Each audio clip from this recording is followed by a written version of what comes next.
Alam mo, ang maging OFW, ang isa sa pinakamahirap na desisyon na gagawin mo sa buhay mo kung mag-a-abroad ka.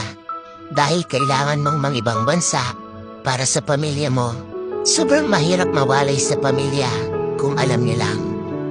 Bawat minuto, bawat oras, bawat araw at bawat taon na hindi mo sila nakakasama. Lahat yan ay titiisin para lang mabigyan sila ng buhay na masagana.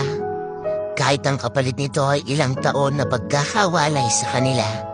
Mahirap talagang maging OFW dahil lahat ng okasyon sa buhay mo, habang nasa ibang bansa ka, ay hindi mo sila makakasama. Nariyan ang graduation day, ang Pasko, bagong taon, at marami pang iba. Mag-isa mo itong haharapin.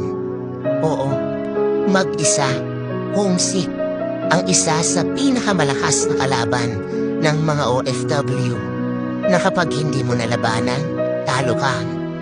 Kailangan pag nasa ibang bansa ka, may baon kang 1 toneladang pasensya at gabundok na lakas ng loob.